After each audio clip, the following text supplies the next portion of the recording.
하나님께서 우리 안에 행하시면서 우리에게 자기의 기쁘신 뜻을 위하여 소원을 두신다, 그렇게 말씀하죠. 그리고 우리는 그 하나님이 두신 소원을 따라 행해야 한다, 두렵고 떨림으로 구원을 이루는 삶을 살아야 한다 하는 사도의 말씀입니다. 이 말씀 나중에 성화의 부분에서 생각하도록 하고, 오늘 인간론 세 번째, 비조된 인격체라는 인간의 특징에 따른 여러 가지 신학적 주제에 적용하는 그런 시간을 좀 갖도록 하겠습니다.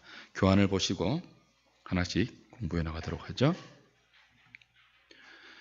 지난 2시간에 걸쳐 인간의 기원과 인간의 특징을 살펴보았습니다. 인간은 하나님으로부터 창조된 인격체이죠.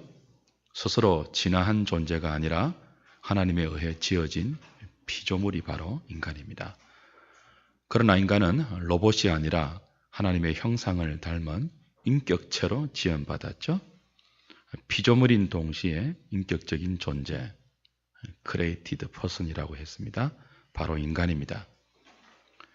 인간의 특성을 이렇게 피조된 인격체라고 이해해야 하는 이유는, 이런 인간론이 신학적인 적용에 있어서 극단에 치우치지 않고, 여기 극단이라 하면 한쪽은 하이프 칼비니즘, 하나님의 주권을 너무 강조해서 인간을 로봇처럼 만드는 그런 극단이 있고요.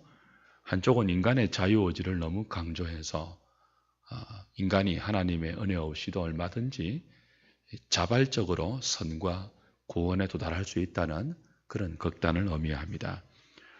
이 두 극단을 우리가 경계하고 균형 잡힌 인간론을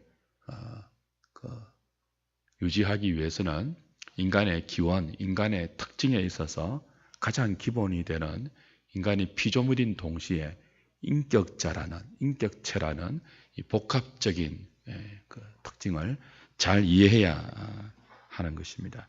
이것이 왜 중요한지 오늘 몇 가지에 걸쳐서 약 7가지의 신학적인 주제를 살펴보면서 그것이 얼마나 하나님의 주권과 인격체라는 인간의 반응, 그리고 책임, 그리고 의무가 잘 짜여진 그런 그 시줄과 날줄처럼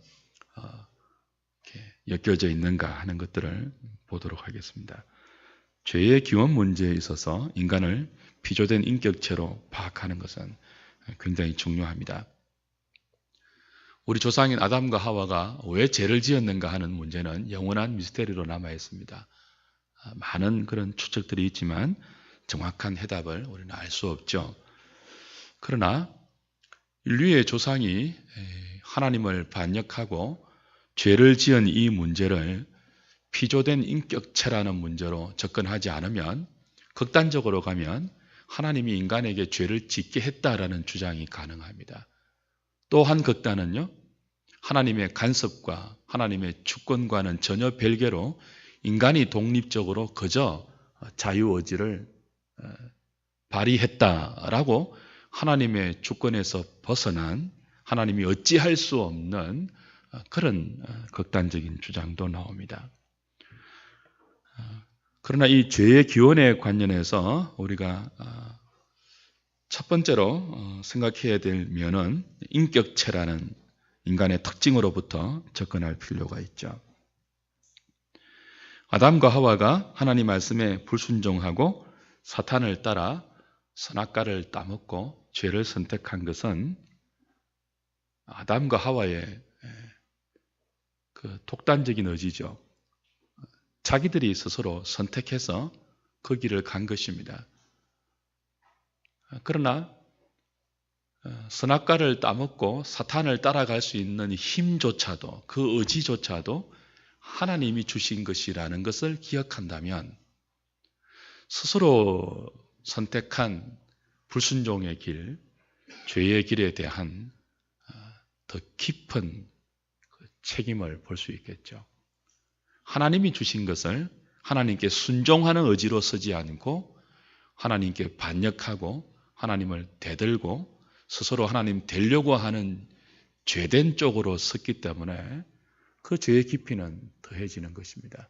인격자, 그래서 선택권을 가진 존재라는 의미에서 죄의 기원을 생각하지 아니하면 죄의 깊이를 우리는 다 추적할 수 없는 거죠.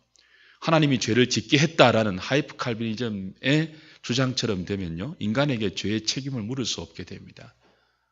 그리고 인간에게만 그 모든 것을 떠넘기게 되면 하나님은 인간의 그런 반역에 대해서 아무런 뭐라고 하죠?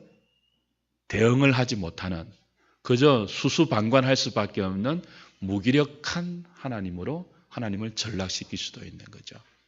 그래서 최초의 범죄에 있어서 언제나 신학적으로 우리는 하나님의 허락된 의지라는 말을 씁니다. 비록 분명히 아담과 하와가 스스로 하나님을 반역하고 사탄의 말을 따라갔지만, 그러나 거기에는 허락된 하나님의 의지, 그리고 하나님의 주권 아래에서 그 모든 것들이 일어났다는 거죠. 동시에 우리가 견지해야 될 필요가 있습니다. 구속의 문제에 있어서도 동일합니다. 인간이 피조된 인격체라. 그래서 하나님을 의존할 수밖에 없는 존재이고 동시에 인격체이기 때문에 도덕적이고 책임적인 존재라는 사실. 이걸 늘 우리는 기억해야 되겠죠. 구속의 문제도 그러합니다. 사람이 피조물이라는 사실은 타락 이후에도 하나님의 주권적 은혜와 간섭을 통해서만 구원될 수 있다는 점을 우리에게 알려줍니다. 피조물이기 때문에 피조물된 인간이 자기를 스스로 구원할 능력은 없습니다. 죄를 지을 수 있지만 죄를 해결할 능력은 피조물에게 없어요. 어떤 능력은 있다고요? 죄를 지울 수 있는 능력은 있지만 그 죄를 뭐죠? 해결할 수 있는 능력이 없어요. 피조성입니다. 우리의 연약함입니다. 그래서 오직 하나님의 주권적 은혜를 통해서만 인간은 죄에서부터 구원되고 구속될 수 있다는 점을 분명히 말해주어야 합니다. 그러나 동시에 사람은 인격체이기 때문에 주권적인 하나님의 은혜로 죄에 빠진 인간을 구원하실 때, 구속해 가실 때 로봇처럼, 컴퓨터에 입력받은 로봇처럼 알아서 착착착 하는 것이 아니고 인격적으로 구원하십니다. 우리를 설득하십니다. 우리에 대해서 오래 참으십니다. 그리고 끊임없이 가르치시고 오늘 설교처럼 논쟁하십니다. 그것도 안 되면요, 환경을 동원하시고 하나님이 동원할 수 있는 모든 것을 동원하셔서 인격적으로 우리를 항복시키십니다. 구속의 과정은 강압적이 아닙니다.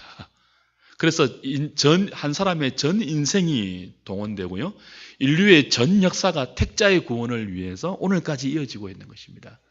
뚝딱 해치우는 구속이 아닙니다. 전능하신 하나님이 그 주권적인 능력으로 죄에 빠진 인간을 뚝딱 해치우는 것이 아니고, 로봇처럼 그렇게 조립하는 것이 아니고, 마치 수술하듯이 그렇게 한순간에 대고도로 어려운 수술을 그냥 몇 시간에 걸쳐서 며칠에 걸쳐야 되는 것이 아니고, 인류 역사 전체를 통하여 택한 자를 일일이 인격적으로 불러내시고 항복시키고 하나님 앞에 영광 돌리는 존재로 만들어 가시는 구원이기 때문에 그건 우리의 반응을 요구하죠. 하나님의 주권적인 구속의 과정에서 우리는 성령의 힘으로 말미암아 죄를 회개할 것을 요구받습니다. 예수를 믿을 것을 요구받습니다. 그리고 믿고 나서도 계속 하나님과 인격적으로 교제하고 순종하는 삶을 지속적으로 요구받습니다. 하이프 칼비니즘 같은 경우는요, 이건호 목사라고 있는데, 전에 저하고 이제 토론하다가 이런 말을 했습니다. 우리가 믿는 것 아니라고 그분이 말했어요. 우리가 믿는 거 아니고 우리의 믿음은 그리스도의 믿음이라 이런 말을 했습니다. 이게 극단으로 가는 거예요. 그리스도의 믿음이래요. 우리가 믿는 게 아니고. 너무 하나님의 주권을 강조하다 보니까 우리가 의지적으로 예수님을 믿고 따라가는 것은 전부 죄에 속한다는 거죠. 그건 종교에 속한다는 거죠. 나중에 성화에서도 다루겠지만 그분은 성화를 부정합니다. 거룩을 향한 우리의 몸부림을 모두 바리새적인 외식과 자기를 치장하는 가면으로 보죠. 그래서 성화를 부정하고 성도가 해야 할 일이 있다면 자기의 죄성을 드러내는 일밖에 없다고 주장합니다. 그래서 우리가 믿는 것은 우리가 믿는 것이 아니고 그리스도가 믿는 것이고 그 그리스도가 믿는 믿음 안에 우리가 있다는 거예요. 갈라디아서 2장 20절을 이상하게 봅니다. 이건 인격체라는 인간론을 잘못 이해해서 그렇습니다. 제가 물었죠. 오늘 호세아서를 인용해서 물었습니다. 우리가 호세아 같은 성도 아니냐. 엄땅하고 정말 말도 안 되는 더러운 존재 아니냐. 근데 하나님의 은혜로 하나님의 그 자녀가 되지 않았느냐. 그럼 당신의 주장대로 하면, 당신의 논리대로 하면 호세아가 하나님의 은혜로 전적으로 하나님 백성이 되었다면 이 사람의 주장은 뭐예요? 절대로 거룩하게 살아서는 안 되는 거예요. 정결한 신부로 살려고 노력해서도 안 되는 거예요. 그래서 제가 물었죠. 그럼 호세아는, 고멜은 그러면 고멜은 매일 이것만 해야 되겠느냐고. 나는 장녀입니다. 나는 장녀입니다. 이 고백만 하고 살아야 되겠냐고. 자기가 더러운 장녀의 삶을 살았다는 것을 깨달았다면 정결한 신부의 삶으로 나아가는 것이 마땅한 것 아니냐. 하나님의 은혜는 거기까지 우리를 몰고 가는 것 아니냐. 이 사람이 답을 안 했습니다. 한번 논리적으로 생각을 해봐라. 내가 그랬습니다. 아니 호세아가 그럼 평생 고멜이 할 일은 거리를 돌아다니면서 나는 장녀였습니다. 과거에도 장녀고 지금도 장녀고 앞으로도 장녀일 뿐입니다. 그렇게 말하는 것이 고멜의 사명일까요? 아니죠. 근데 왜 그런 주장을 한다고요? 왜 그런 주장에 많은 사람들이 따라가고 미혹된다고요? 그러니까 인간론이 잘못되어서 그렇습니다. 그냥 피조물이라는 것만 강조해서 그래요. 그래서 우리에게는 오직 하나님이 다 하시는 거지 우리가 해야 할 일이 없다는 것만 강조해서 그렇습니다. 그렇지 않습니다. 우리는 피조물인 동시에 인격체입니다. 하나님의 형상으로 지어진 인격체입니다. 비록 죄에 빠져서도요, 개혁주의에서는 죄에 빠져 타락한 인간 그 자체를 하나님의 형상이라고 여전히 말하고 있습니다. 인격자입니다. 인격자. 그래서 구속의 과정에서도 우리는 로봇처럼 죄에서 멀어지지 않고요. 우리의 인격으로, 우리의 지성으로, 우리의 감정으로, 우리의 의지로 죄에 대해서 우리가 미워하고요. 죄에 대해서 우리가 깨닫고 통회하고 후회합니다. 그리고 그 죄에 대해서 돌이키는 의지적인 결단을 우리가 합니다. 인격적으로 우리가 합니다.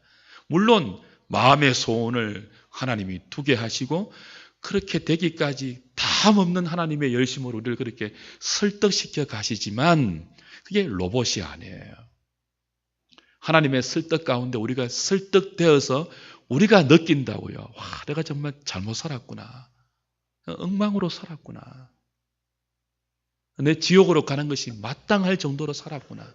우리가 깨닫는다고요. 그리고 거기에 대해서 애통하고 후회하고 다시는 그렇게 살고 싶지 않다는 감정과 더불어 결단한다고요. 거룩하게 살고 싶다고. 그래서 성경은 주 예수를 믿으라고 그러죠. 우리한테. 회개하고 돌이키라고 그러죠. 극단주의자들은요. 예수님이 그걸 다 한다는 거예요. 예수님이. 우린 예수님을 드러내기 위해서 예수님이 우리 대신 모든 일을 하셨다는 것을 드러내기 위해서 우리는 죄인 된 것만 나타나면 된다고 하는데 그렇지 않습니다. 세 번째 보십시오. 중생과 믿음, 이것도 동일합니다. 중생은 성령께서 하시는 사역이지 않습니까? 말씀의 선포를 통해서 한 인격체를 주님과 결합된 삶으로 인도하며 그의 마음을 변화시켜 영적으로 죽었던 그를 영적으로 살아 움직이는 하나님의 사역이 중생입니다. 전적으로 하나님이 하시는 것입니다. 우리가 죄와 허물로 죽었잖아요. 죽은 존재가 스스로 자기를 살릴 수는 없어요. 하나님이 살려주셔야 돼요. 그런데 하나님이 살려주실 때 그냥 살리시지 않고요. 우리가 벽에 스위치를 켜면 천정에 불이 곧바로 들어오잖아요. 그처럼 하나님이 죽었던 우리의 영혼을 하나님의 능력으로 살리시면요. 곧바로 우리에게는 스위치를 켜면 불이 들어오듯이 믿음과 회개라는 반응이 곧바로 생기게 됩니다. 별개가 아니에요. 물론 우리 전통개혁주의 신학에서 구원론을 다룰 때 구원의 서정이라고 논리적 순서를 따라서 성령의 적용을 우리가 배웁니다. 논리적으로 따지면 가장 먼저 하나님의 부르심이 있습니다. 택자를 부르신 하나님의 부르심이 있어요. 그 부르심을 통해서 택자를 거듭나게 하십니다. 중생시키세요. 이 논리적인 순서이지 시간적인 순서가 아니에요. 시간적으로는 거의 동시입니다. 하나님께서 말씀을 통해서 복음을 통해서 택자를 유효하게 불러서 중생시키면요. 곧바로 뭐예요? 중생한 영혼이 죄에 대해서 자각을 한다고요. 구원자이신 그리스도에 대한 믿음이 생긴다고요. 그래서 중생과 믿음은 함께 따라오는 것입니다. 논리적으로는 중생이 먼저이지만 굳이 시간적으로 따지자면 동시적입니다. 이걸 분리시켜서는 안 됩니다. 인간론에서 인간의 특징을 피조된 인격체라고 왜 규정해야 하는가 하면 중생에 있어서 하나님이 거듭나게 하시잖아요. 우리 스스로 거듭나지 못하죠. 그래서 하나님이 거듭나게 하시면서 우리에게 무엇을 요구한다고요? 믿음을 요구하신다고요. 물론 이 믿음도 하나님이 주시는 믿음이지만 우리가 뭐 해야 되는 믿음이에요? 믿어야 하는 믿음입니다. 그리스도의 믿음이 아니고 저와 여러분들이 애써서 믿어야 하는 믿음이에요. 그래서 믿음은 지정의의 세 가지 요소를, 인격적 요소를 그대로 가지는 것 아닙니까? 그리스도에 대해서 지식적으로 그분이 어떤 분인지를 깨닫고, 그렇죠? 감정적으로 우리가 살았던 모든 삶에 대해서 뉘우치고, 의지적으로 주님을 나의 구원자로 믿고 따라가고 신뢰하는 것. 이 모든 것들이 동시에 우리에게 구비될 때 그걸 참된 믿음이라고 하죠. 하나의 요소로도 빠져서는 참된 믿음이 될 수 없고 하나님이 우리에게 은혜로 주시는 믿음은 이 지정의의 세 가지 요소가 다 들어있는 인격적인 믿음입니다. 그렇지 않는 믿음을 성경에서는 가짜 믿음 혹은 유사 믿음 그렇게 말하죠. 중생도 하나님이 시키시는 중생은요, 참된 중생은 반드시 믿음으로 드러나야 합니다. 인격적인 믿음으로 드러나야 합니다. 거듭났다고 하면서 지정의가 포함된 인격적인 믿음을 가지고 하나님께로 나가지 않으면 그건 거듭난 게 아닙니다. 청교도들은 언제나 그런 것들을 교인들에게 가르쳐 왔죠. 그래서 회심의 표지 이런 것들을 교회 가운데 부지런히 가르쳤습니다. 과연 저 사람이 중생하고 회심한 열매가 뭐냐라고 할 때 몇 가지로 쭉 성경적으로 증거를 댔죠. 그래서 교회 안에 있다고 자기가 중생한 자라는 거짓 확신에 속지 않도록 늘 교회는 가르쳐 왔습니다. 이런 신앙의 중요한 주제들도 인간론을 정의할 때 인간의 특징이 피조된 인격체라는 이 균형 잡힌 것으로 이해하지 않으면 극단으로 갈 수 있다는 거죠. 하나님은 우리를 거듭나게 하시고 우리는 믿어야 합니다. 그러므로 거듭남과 믿음은 항상 함께 있어야 하는 거죠. 네 번째, 성화의 관계입니다. 첫 번째 문단을 같이 한번 읽어보겠습니다. 시작. 성화란 사람의 책임 있는 참여와 관련하여 사람의 성품을 새롭게 하여 하나님께 영광을 돌리는 삶을 살게 하는 성령의 작업이라 할 수 있습니다. 성화는 성령의 작업입니다. 근본적으로. 구원 전체가 사실은 하나님의 작업이죠. 하나님의 사역이죠. 근데 여기에 뭐예요? 인격자라는 우리의 반응을 끊임없이 하나님이 유도하시고 요구하시면서 이루어 가신다는 것입니다. 대표적인 것이 성화이죠.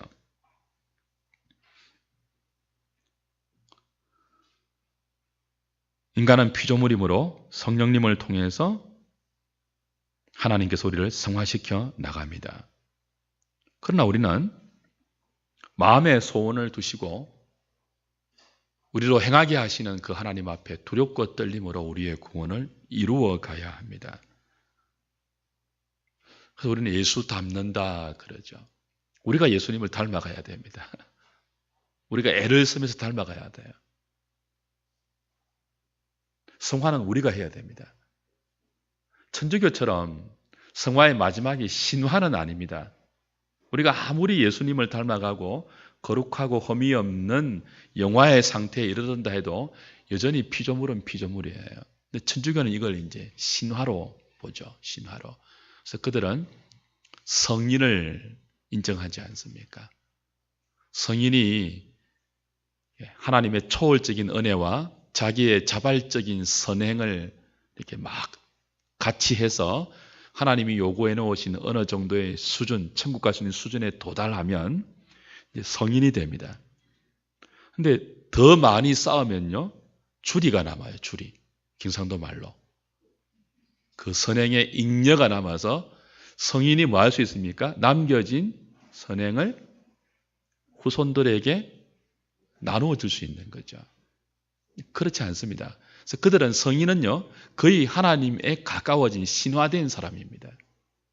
그래서 성 누구누구 하잖아요. 물론 우리도 성도라는 말을 쓰기도 하지만 개념이 다릅니다. 우리가 성도라는 말은 여전히 뭐예요? 인간이면서 하나님의 형상을 회복한 사람이에요. 우리가 아무리 거룩해져도요, 하나님이 되는 것 아니에요. 피조물이면서 거룩해지는 것입니다. 신의 성품에 참여하는 것이 신이 되는 것도 아니죠. 그래서 우리는 성화를 두렵고 떨림 가운데 그와 같은 목표를 이해하고 우리의 남은 생애 동안에 최선을 다해서 우리가 성화를 이루어 가야 하는 것입니다. 거기 두렵고 떨림으로 너희 구원을 이루라라고 할 때 이루라라는 말은 카테르 가제스데라는 헬라어 말인데 이건 경작하는 그런 모습을 나타내는 그런 단어이죠. 농부가 토지를 경작할 때 이룬다라는 말을 쓰기도 했습니다.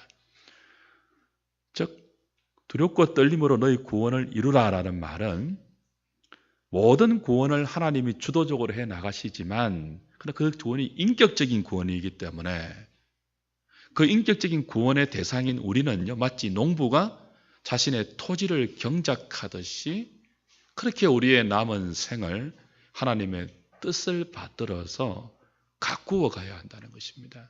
우리의 직장에서, 가정생활에서, 생활의 모든 영역에서 그렇게 하나님의 마음에 두신 기쁘신 뜻대로 우리는 우리의 인생을 그렇게 경작해 가야 한다는 거죠. 여기에 게으르면 안 되겠죠. 그러나 그러면서도 뭐죠? 잊지 말아야 할 것이 무엇입니까? 우리 안에 행하시는 분은 누구라고요? 하나님이시죠. 하나님이 힘주시지 아니하시면 우리는 아무것도 가꿀 수 없습니다. 이 조화를 여러분 기억하십시오. 전적으로 우리가 애써야 할 성화이지만 그러나 하나님이 힘주시지 아니하시면 아무것도 할 수 없는 존재, created person입니다. 성도의 견인과의 관계입니다. 사람의 피조성과 인격성의 관계는 성도의 견인 교리에도 그대로 적용됩니다. 우리는 연약한 피조물이기 때문에 구원의 모든 과정에서 하나님께서 우리를 보호하시고 또 하나님을 향하여 우리를 참되게 하셔야지만 끝까지 구원이 가능합니다. 하나님은 우리를 버리지 아니하시고 끝까지 붙드시는 분이죠. 많은 성경이 여기에 대해서 그것을 말씀하고 있습니다. 구절을 다 찾지는 않겠습니다. 집에 가셔서 시간 되시면 괄호 안에 있는 성경 구절들을 찾아보시기 바랍니다. 하나님께서 우리를 붙드시기 때문에 우리가 연약함에도 불구하고 버림당하지 않습니다. 그런데 이건 또 한 면을 봐야 합니다. 하나님 우리를 붙드시잖아요. 버리지 아니하고. 우리 입장에서는요, 우리가 참아야 하는 것입니다. 우리 인생의 모든 생의 여정 가운데서 하나님이 우리를 버리지 않고 끝까지 붙드신다는 것을 믿는 믿음이 있으면요, 우리는 뭐 해야 된다고요? 인내해야 한다고요. 최선을 다해서 인내해야 한다고요. 그냥 가만히 있는 게 아니고 인내하면서 믿음의 삶을 살아야 한다고요. 그래서 견인은 하나님이 다 알아서 하실 테니까 나는 뭐죠? 가만히 있어도 되겠네가 아니죠. 참된 성도의 견인 교리를 성경적인 인간론적인 견해를 가지고 이해하면 하나님의 주권적인 돌보심과 붙들어 주심을 믿고 신뢰하고 거기에 대한 찬송과 감격이 넘칠수록 우리는 뭐 해야 되죠? 믿음 안에서 애를 쓰고 인내해야 하는 것입니다. 모든 믿음의 선진들은 인내하는 사람들이었습니다. 믿음은 다른 말로 어쩌면 인내라고도 할 수 있겠죠. 인내하는 것. 그러나 인내할 때 뭘 기억해야 한다고요? 하나님의 붙들어 주심 안에서만 가능하다는 것입니다. 그래서 그리스도인들은 한편으로는요, 철저하게 겸손한 사람이고 한편으로는요, 철저하게 성실한 사람입니다. 이게 잘못되면 열심히 하고 성실히 살기 때문에 교만할 수 있습니다. 그러나 우리는요, 우리 인생의 연약함을 알기 때문에 철저하게 겸손하고 동시에 뭐하죠? 우리가 인격자임을 알기 때문에 모든 일에 성실합니다. 책임을 다합니다. 그러면서도 뭐하죠?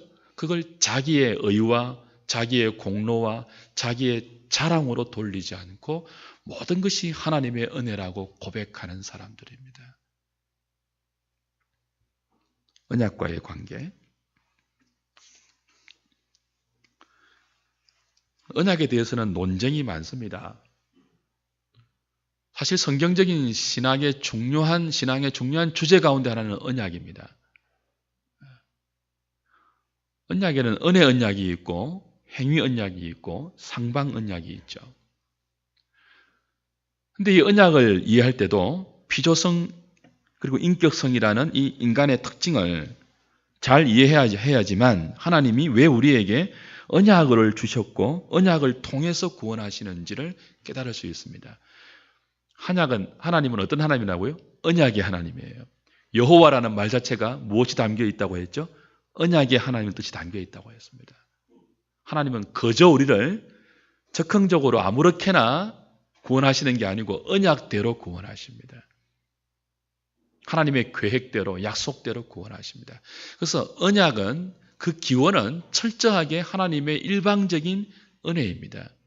하나님이 우리와 언약을 맺을 이유가 없거든요. 언약을 맺을 우리가 자격도 안 되고요. 그런데 일방적으로 우리를 찾아오셔서 아브라함을 부르듯이 아브라함에게 복을 약속하시고 아브라함에게 언약을 체결하셨잖아요. 일방적인 은혜입니다. 그러나 그럼에도 불구하고 이 언약은요, 언제나 상대적이고 상방적입니다. 하나님이 찾아오셨지만 우리를 언약의 대상으로 이끌어 주셔서 마치 하나님과 대등한 존재인 양 언약의 파트너로 삼아 주셔서 많은 부분 언약에는 우리가 지켜야 할 의무 조항과 사랑의 책임이 동반되는 것입니다. 대표적인 것이 시내산 언약이죠.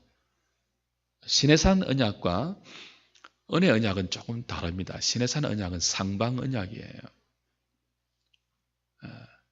그래서 이 상방 언약인 시내산 언약에는요, 복과 저주가 동시에 나오죠.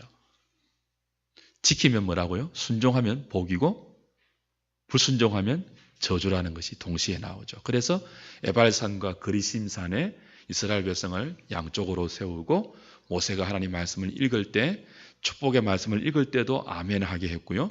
저주의 말씀을 읽을 때도 아멘 하게 했습니다. 언약의 두 국면입니다.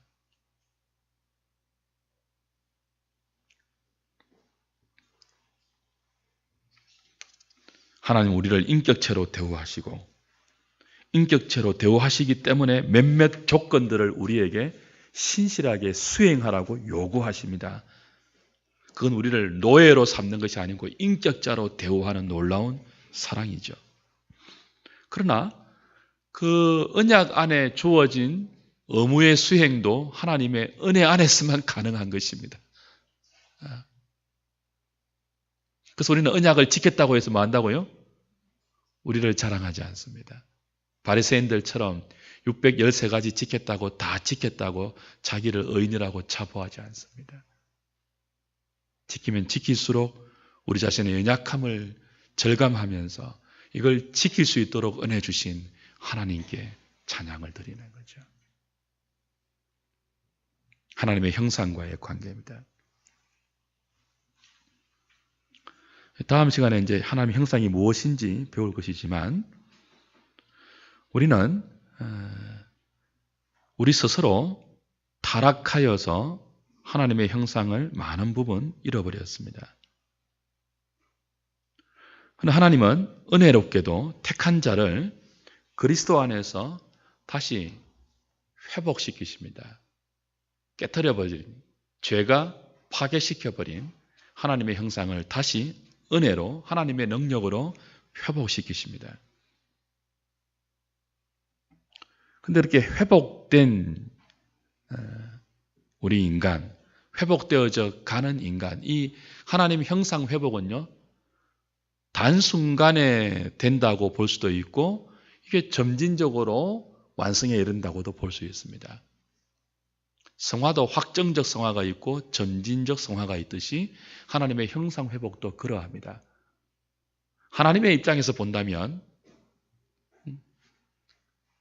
중생시킬 때 다 하는 것입니다. 근데 우리의 입장에서 본다면요, 점진적으로 회복되는 것입니다.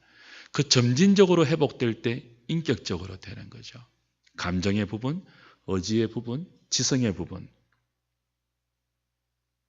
바울의 기도 가운데 종종 지각을 새롭게 해달라는 기도가 나오잖아요. 우리의 지성은 매일 새로워져야 합니다. 하나님의 은혜 가운데. 우리의 감정도 매일 새로워져야 합니다. 우리의 의지도 매일 회복되어야 합니다. 하나님의 형상으로 말이죠. 그래서 우리는 하나님을 닮아가도록 요구받습니다. 성화에서 마찬가지로. 그리스도를 닮아가도록, 하나님의 형상이신 그리스도를 우리도 닮아가도록 인격자인 우리에게 하나님은 요구하고 있죠. 자, 그 밑에 4페이지 마지막 문단 한번 보십시오. 인간이 거기서부터요. 같이 읽을까요? 시작. 인간이 피조된 인격체라는 사실은 이상과 같은 설명으로 충분하다고 봅니다. 우리처럼 개혁주의 내지 칼빈주의적 전통에 서 있는 사람들은 전통적으로 인간의 피조성, 하나님에 대한 절대적 의존성만을 강조해 왔으며 따라서 인간 삶의 모든 면에서와 특히 죄로부터의 구원 사역에 관한 하나님의 궁극적 주권성만 강조해온 경향이 있습니다. 반면 알미니안적 사람들은 통례적으로 인간의 인격성만을 강조한 나머지 하나님의 구속 과정에서의 인간의 자발적 결단과 그 후 하나님을 향한 끊임없는 신실성만을 중요시해왔죠. 그러나 인간이 피조물인 동시에 인격체라는 역설적 사실을 기억한다면 하나님의 주권과 인간의 반응을 동시에 잘 드러나게 하는 길이 될 것입니다. 개혁주의 전통을 따르는 사람들은 인간의 책임성을 소홀히 다루어서는 안 될 것이며, 알미니안 계통의 사람들은 하나님의 주권을 소홀히 다루어서는 안 될 것입니다. 이걸 너무 인위적으로 잘 좋아하려고 해서는 안 되지만 성경이 가는 대로만 가면 됩니다. 성경이 하나님의 주권을 강조할 때도 아멘 하시면 되고요. 성경이 우리의 인격성을 강조할 때도 아멘 하시면 됩니다. 믿으라 하면요, 믿으시면 되고요. 회개해라 하면요, 회개하시면 되고요. 모든 것이 하나님이 하신다고 하면요, 아멘 하시면 됩니다. 조화가 안 돼도 그러시면 됩니다. 그것이 피조물인 우리가 해야 될 믿음의 수준입니다. 다 알려고 하면요, 다칩니다. 이건 신학에서 나온 말입니다. 하나님을 다 알려고 하면, 하나님을 다 소유하려고 하면, 너무 성령 충만하려고 하면요, 죽습니다. 인간은 하나님을 감당하지 못합니다. 너무 알려고 하지 마시고 성경이 말씀하시는 대로 그대로 아멘 하십시오.